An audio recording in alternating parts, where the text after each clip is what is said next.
Okay, here we are. We ended with the sentence, accepted blindly by the body and soul.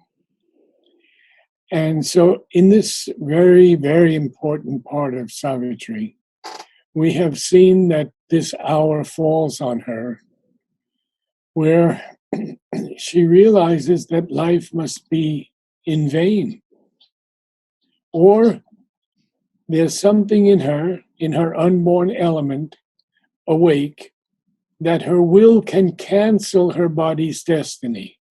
And Mother says this about all of us, that yes, fate is fixed, but a greater will can cancel that. And she says that when we give ourselves to her, she takes up that work to cancel our fate and our body's destiny. So we had those two.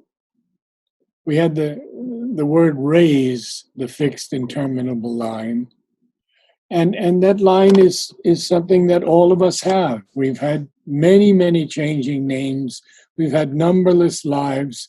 We've have had oblivious personalities also, because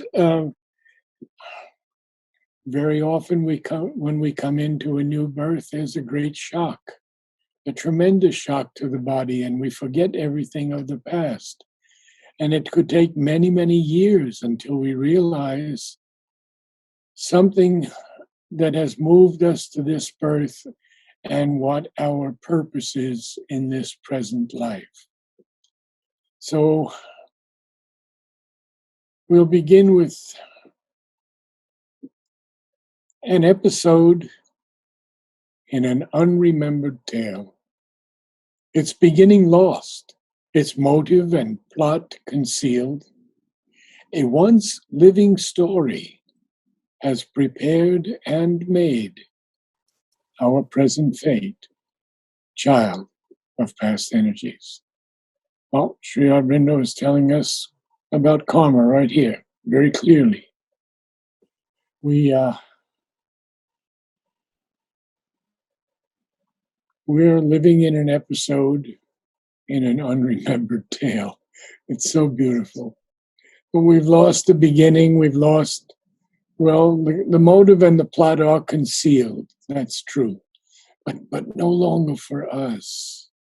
No longer for us who have come to Sri Aurobindo and Mother, because Mother has said, oh, I just had something here from Anmol today, very beautiful, where Mother says, Sri Aurobindo has come to tell us it is not necessary to leave the earth to find the truth.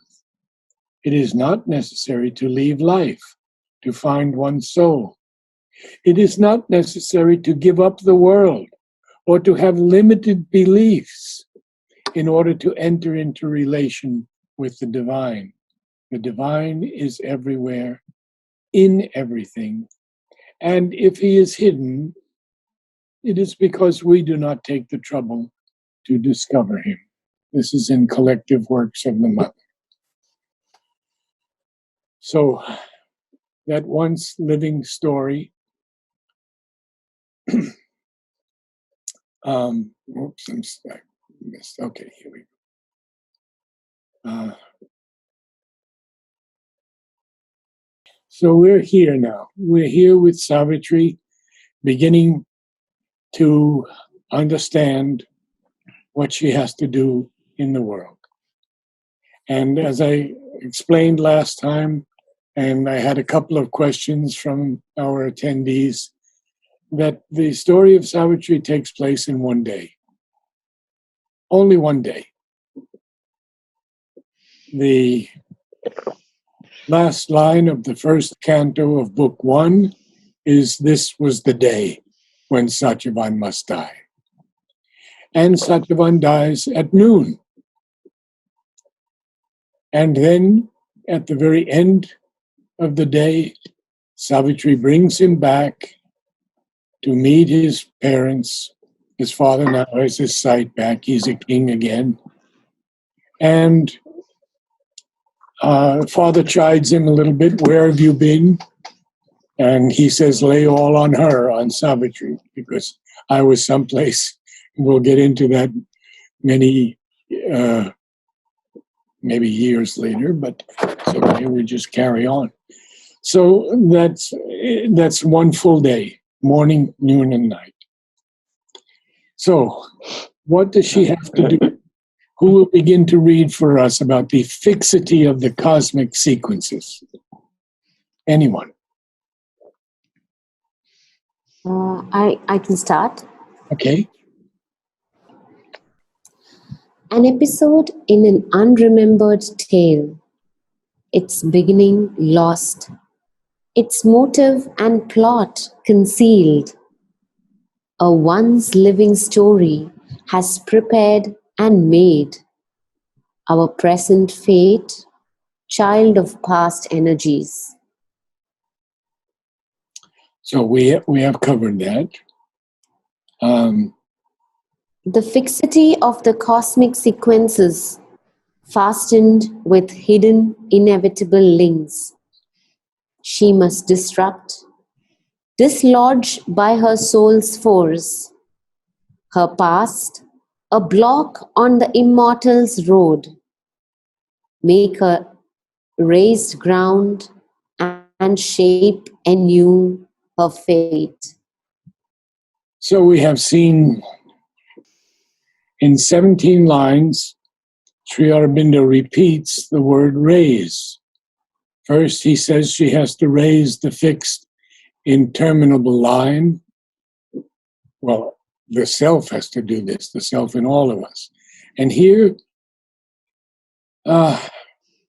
what does she have to do? She has to disrupt and dislodge by her soul's force the fixity of these cosmic sequences that are fastened with hidden, inevitable links. Now, these cosmic sequences are, we can say they are part of the Leela of the divine. We can also say they are fixed forces that are in our earthly atmosphere, evolutionary atmosphere, and they are fastened with links that are hidden and inevitable. They have to be there because that's the only way that man can progress.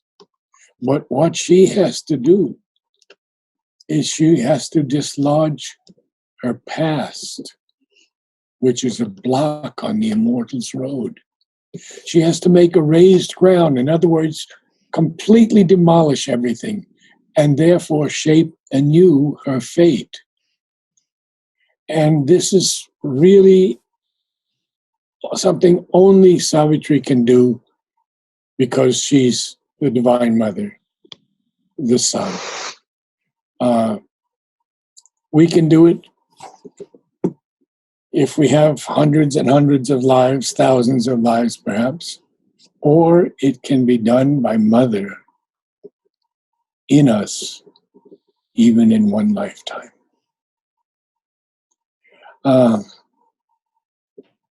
So we should carry on now. Someone could read for us? A colloquy of the original gods, meeting upon the borders of the unknown. Her soul's debate with embodied nothingness must be wrestled out on a dangerous dim background. Her being must confront its formless cause against the universe with its single self. On the bare peak where self is alone with naught, and life has no sense and love no place to stand. She must plead her case upon extinction's verge. In the world's death cave, uphold life's helpless claim and vindicate her right to be and love. So there we are. Beautiful. This is what she has to do. Thank you. She has to have a formal conversation or discussion we could call a colloquy. This would be with the original gods. And she meets them upon the borders of the unknown. Her soul's debate with embodied nothingness must be wrestled out on a dangerous, dim background. Because she's alone here. She's totally alone. There's no one to help her. We'll find that later on. Her being must confront its formless cause. Now, her being is formless because she is part of the unborn, the self-born force. In Savitri, we have two lines with self-born. And one of those lines has to do with mother and the other has to do with Sri Aurobindo. So she has to weigh that her single self against the universe. And so now he speaks of this bare peak, where self, capital S, is alone with naught, with nothingness. And life has no sense, and even love has no place to stand there. She has to plead her case upon extinction's verge, in the world's death cave, uphold life's helpless claim, and vindicate her right to be and love. What a task she has been given here. Edith, could you read a little bit for us? Yes, Good. yes. Altered must be nature's harsh economy. A quittance she must win from her past's bond. An old account of suffering exhaust. Strike out from time the soul's long compound debt and the heavy servitudes of the karmic gods. The slow revenge of unforgiving law and the deep need of universal pain and hard sacrifice and tragic consequence. Well, there we are. So there's a lot to speak of here. What is her past bond? Well, she has incarnated many, many times on earth. There's a bond of the past for all of us. And there are two things that are very interesting. One is a statement from Mother where she says, at every moment, we must shake off the past like fading dust, that it may not soil the virgin path which at every moment also is opening before us. That's in her prayers and meditations. But we must also remember that there are things from our past that have helped us to get where we are. So we should not, as the common saying goes, throw out the baby with the bathwater. We should accept the things of the past that brought us to where we are now. But we have to win a quittance from our past bond, which is what she has to do now. She has to exhaust this old account of suffering and strike out from time the soul's long compound debt. So this is all the things of the past that have to be, that Savitri now has to do, and we will have to do, or Mother will do for us. And the heavy servitudes of the karmic gods, well, what a statement. And Perhaps you could say something about that in a moment, Vladimir, because this is so important. The slow revenge of unforgiving law. Sri Aurobindo capitalizes the L of law. Wow. And the deep need of universal pain and hard sacrifice and tragic consequence. Isn't that our earth? It certainly is. Vladimir? Well, yeah. There are many thoughts are coming here, and especially in relation to this heavy servitudes of the karmic gods. Who are these gods, karmic gods? Actually, in the Taittiriya, they are mentioned, yes? These are the gods who, by karma, became gods, by the action. And there are karmic gods, the gods who take care of what is done and what is to be done, how it is linked between what is done and to be done. So that has to go in one way, the whole manifestation. It's one intelligent design, It's not just out of the blue. So they provide that ground where all things are being connected or meaningfully connected. And that's how they become karmic gods. So somewhere long ago we had this presentation by Georges van Werken, who spoke on the intelligent design, and that scientists discovered if there would be a little alternation somewhere in the past of something like beetle will just do something else, then the whole tapestry of development and the whole evolution would take totally different shape. So somebody knows how things should be done in time and in circumstance, in consequences. So the cause and effect is constantly looked into, and these are the karmic gods, the heavy servitude. Sorry, they are to serve that particular tapestry and connect all things into one developmental paradigm. Well, we will see a lot more of this in the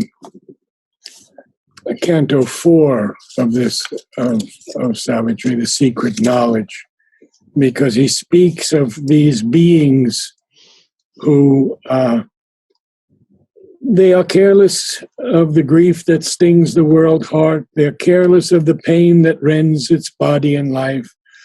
Above joy and sorrow is that grandeur's walk.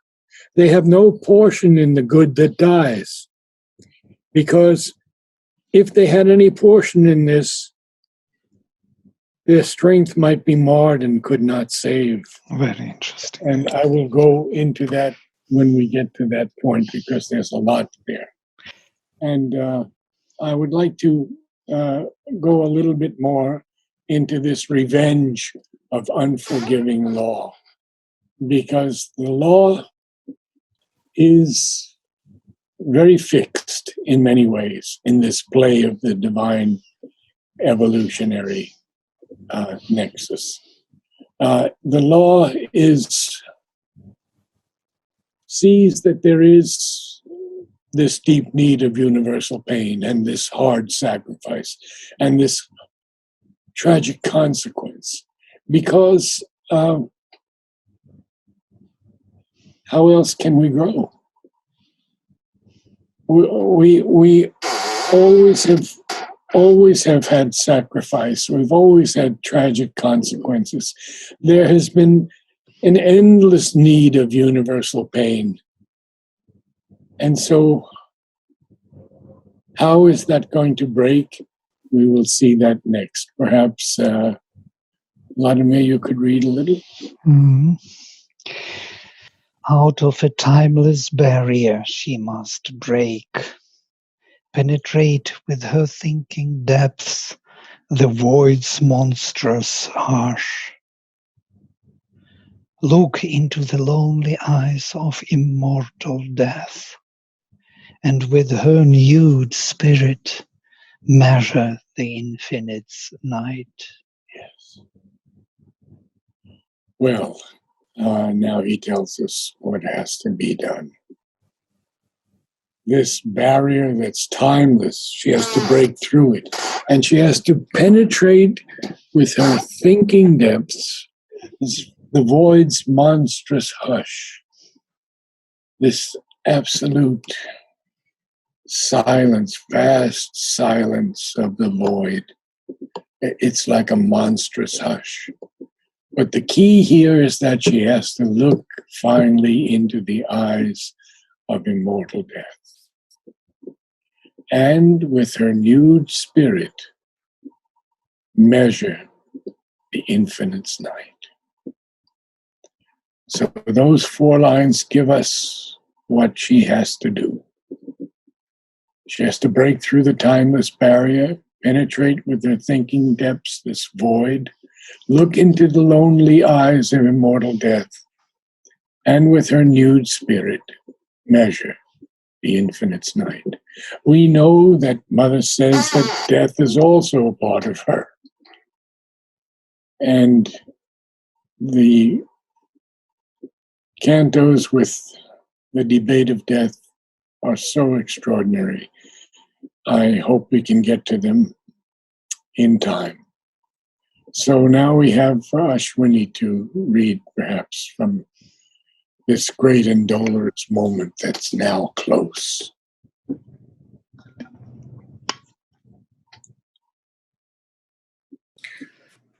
The great and dolorous moment now was close. A mailed battalion marching to its doom.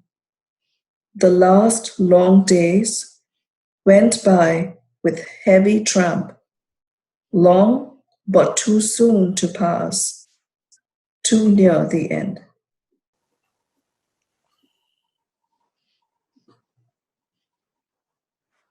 So the moment has come upon her now. And that moment is like a mailed battalion. Mailed is armored with heavy armor that's marching to its doom, marching to its doom. And so even the days go by with heavy tramp of this marching mailed battalion. And the days are long, but they're too soon to pass, too near the end. Why are they too soon to pass and too near the end? We have to remember that Narad said that Satyavan is going to pass within 1 year, he'll die. And so these days, when she has to confront death, look into his immortal and lonely eyes, she has to feel the days going by with heavy tramp like a mailed battalion that's marching to its doom. And it's long, but it's also too soon to pass, too near the end. Why? Well, I don't see anyone else, so I'll read a little. Alone, amid the many faces loved, aware among unknowing happy hearts, her armored spirit kept watch upon the hours, listening for a foreseen tremendous step in the closed beauty of the inhuman wilds. Oh, so now he tells us that she is obviously with Satyavan. She's in the inhuman wilds. And it's a closed beauty because it's sheltered by these huge mountains with peaks that are assailing the heavens, as he says in another passage, much later on in the Book of Love. And she's alone among the many faces loved because she cannot tell anything about what she's going through. And she's aware, she's aware among all these unknown happy hearts. because they're so delighted to have her. I mean, she's the daughter of the sun, but she's also human, and she stokes the fire, and she brings water, and Satyavan brings the wood for cooking, and so she's aware amongst these unknown happy hearts, but she can't tell them anything. But her spirit is armored. It's armored. We have to remember that nothing can truly touch the Divine Mother. And it keeps watch upon the hours, listening for a foreseen tremendous step in the closed beauty of the inhuman wilds. What is that foreseen tremendous step? Can someone tell me what it is? The prediction. No, it's death. Mm. She's listening for death's coming to take Satyavan. Yes, I thought that was the prediction, yes. Yes, listening for a foreseen tremendous step. Tremendous step, obviously. Death is huge. Up until now, it's been inevitable until the supramental. In the closed beauty of the inhuman wilds. Now, if you can move up a little bit, someone else could read a little bit, because this is so beautiful. A combatant in silent, dreadful liss, the world unknowing, for the world she stood. No helper had she save the strength within. There was no witness of terrestrial eyes. The gods above and nature's soul below were the spectators of that mighty strife. So again, she is totally alone. She's a combatant. Obviously, Mother is a combatant. In silent, dreadful lists. So these lists are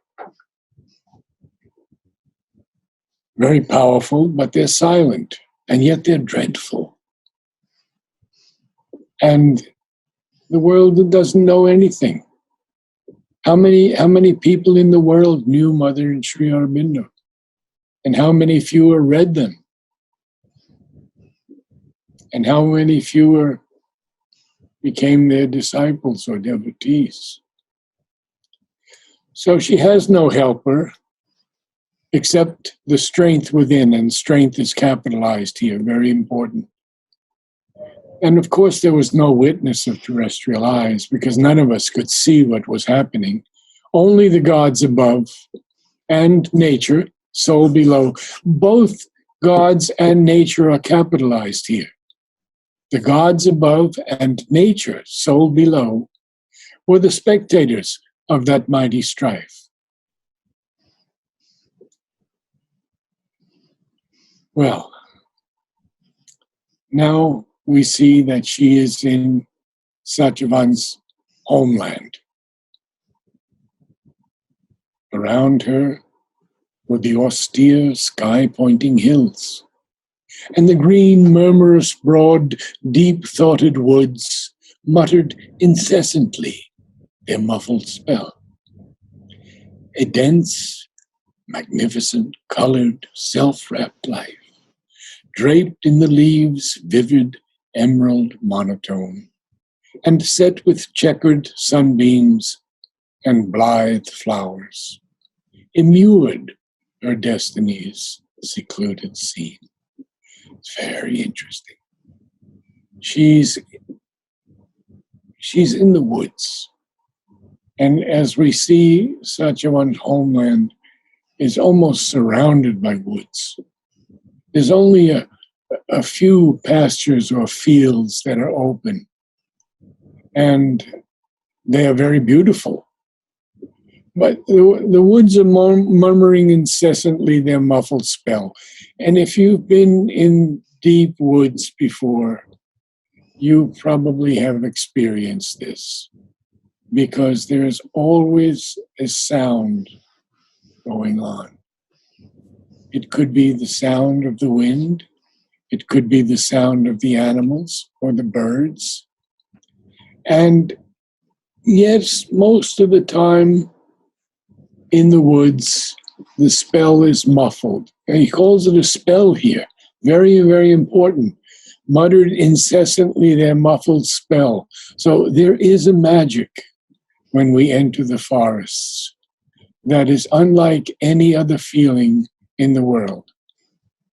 Well, same thing when we enter the sea. If you scuba dive, you experience that another world completely different from this world. So here, the green, well, the austere sky-pointing hills. The hills are always pointing towards the sky, growing towards the sky. The green, murmurous, broad, deep-thoughted woods. So the murmurous, we hear that murmur, we hear that murmur. You can feel it in the earth at times very clearly. Muttered incessantly, without stopping, their muffled spell. And then he says, a dense, magnificent, colored, self-wrapped life. Look at the words, dense, magnificent, colored, self-wrapped life. Extraordinary line. This life is not open to all.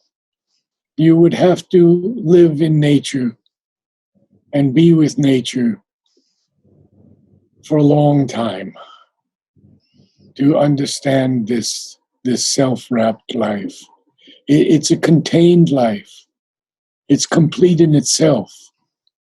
I've been in forests where young hemlock trees were growing out of the stumps, the rotted stumps of trees, and the whole place was magical. And so this self-wrapped life is draped, beautiful line, draped in the vivid emerald monotone of the leaves. Because green has many, many colors, undoubtedly, but it's a monotone.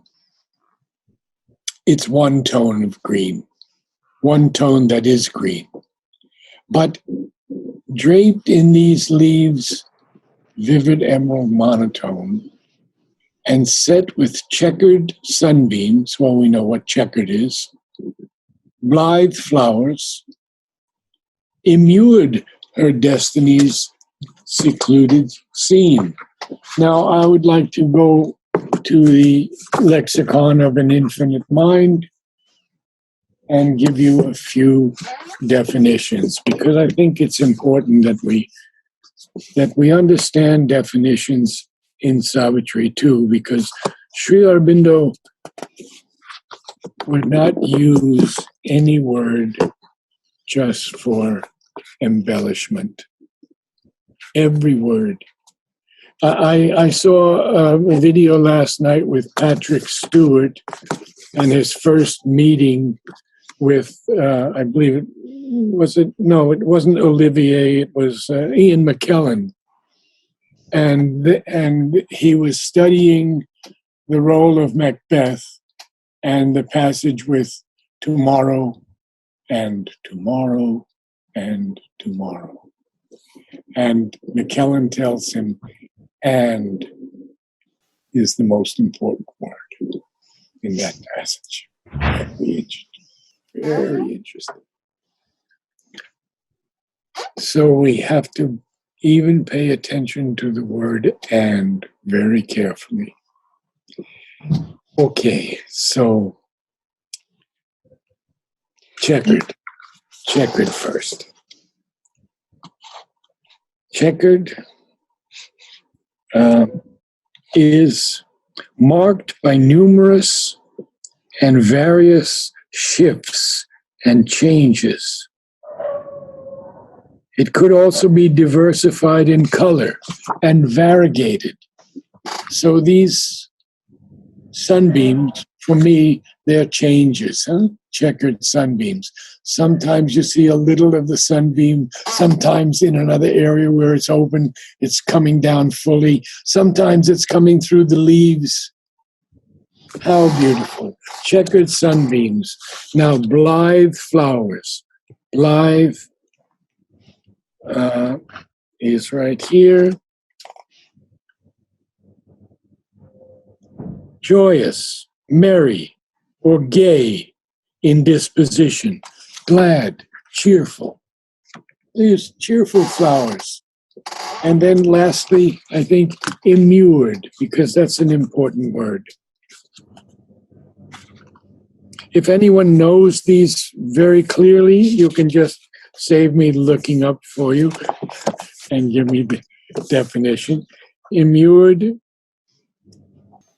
shut in, secluded, or confined. So her destiny's secluded scene is shut in, obviously. She's living only with Satyavana and his mother and father, but she's still totally alone because she can't share anything. And she's doing the regular work of the house every day, except the one day when she has to go with Satyavana, and that will come much later on. So in this place, with these checkered sunbeams, these blithe flowers that have immured her destiny's secluded scene, what happens? When we also grammatically, it's quite interesting to see, for example, such a line as you said, a dense, magnificent, colored, self-wrapped life, which is there was somewhere I was reading in the future poetry the objection to Sri Aurobindo not using in between different adjectives, not using and, dense and magnificent. Yes. That's a good point. And also, you see, A.E. wrote to him, A.E., the famous George Russell, whose poetry many of us have loved for so many years, wrote to him and says, why are you using so many of these adjectives? It's just too much. Mm-hmm. It's too much. And Sri Aurobindo replies to him, I have only written what I have seen or experienced. Mm. Wow. Nothing more. Only what he had seen or experienced. Mm. Ashwini, could you read a little for us? There had she grown to the stature of her spirit, the genius of titanic silences, steeping her soul in its wide loneliness, had shown to her herself's bare reality and mated her with her environment. So we have a couple of interesting things here. Whenever I copy these lines, the grammarians always want to tell me that you cannot have two hers next to each other. All right. Sri Aurobindo breaks all the rules. The famous comment, I think it was of Narad Baran, it could have been of Amal, where they said, Sri Aurobindo did not write in English. Sri Aurobindo wrote English. A major difference. But there is a pause in between, so it is possible. It's like one pada, one stanza is finished. No, absolutely correct. Absolutely correct. Even is he uses twice next to each other.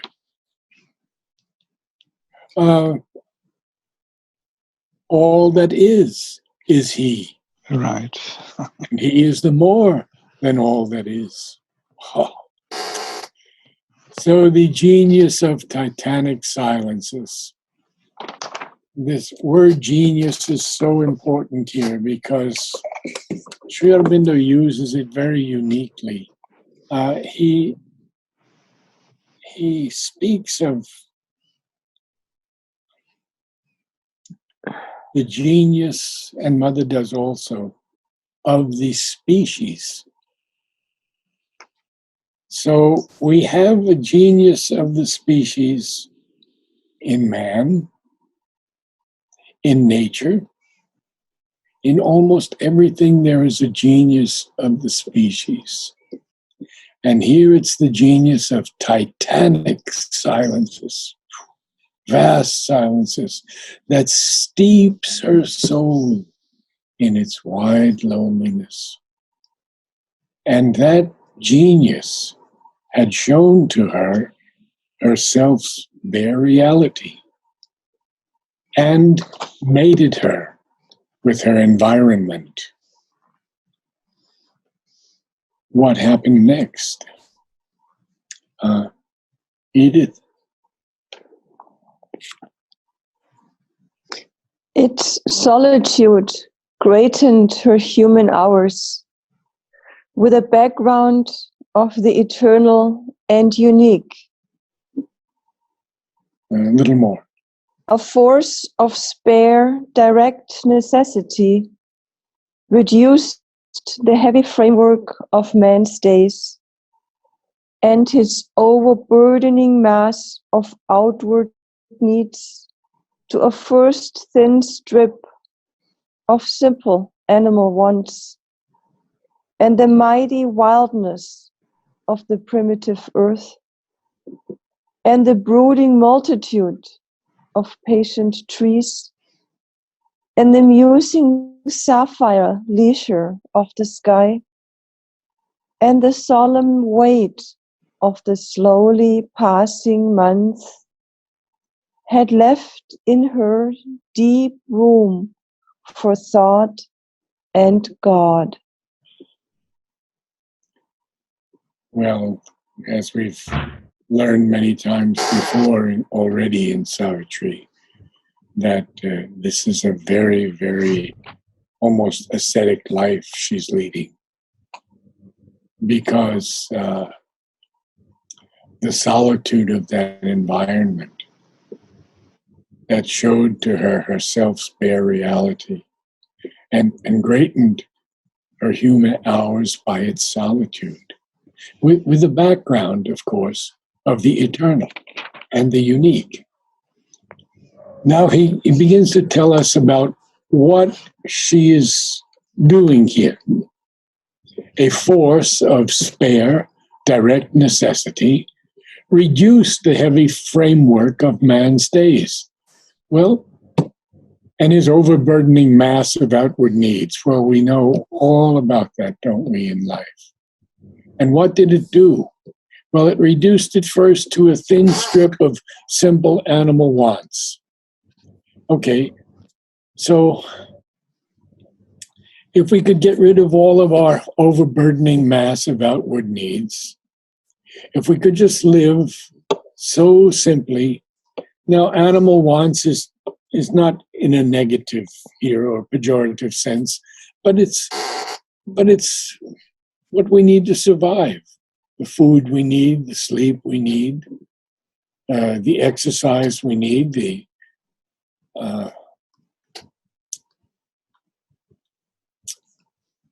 very few things that we need. They were stripped away from her because she's living in this primitive place, very primitive. And she's among this multitude of brooding, patient trees. Here again, if one knows nature a bit, we feel the brooding of many trees. And Mother speaks about it in the book that we've done on the flowers, the first book. And she speaks of how when the sun goes down, is almost a cry from the trees for the light that they need. And they're feeling brooding multitude of patient trees. They're very patient, of course. The tree is very slow in its growth. In fact, in this whole evolutionary process of nature, we find that when a forest is destroyed by fire, and all the hardwoods are killed, immediately there come what we call nurse trees. And we have some of those nurse trees in Oroville that I first introduced, and they're called work trees. Many people have not liked them because they proliferate, but they are wonderful trees because they give the shade that's necessary for the hardwoods to grow. So we have the brooding multitude of patient trees. We have the musing sapphire leisure of the sky. And then we have the solemn weight of the slowly passing months. Well, right now they're passing slowly for her because she still has many days to go, but until we get to the book where he dies. And she's aware that he's going to die. And then the months and the days come much faster. But these slowly passing months had left in her deep room for thought and God. I think that's a wonderful place where we could end today. And thank you all for joining. If there are any questions about what we read, you can write to me, or we can do them online as we are now. If there are questions about definitions or structure of the lines, I'm sure that Vladimir and I will be able to help you. And if we're not, we'll find the answer in Mother and Sri Aurobindo.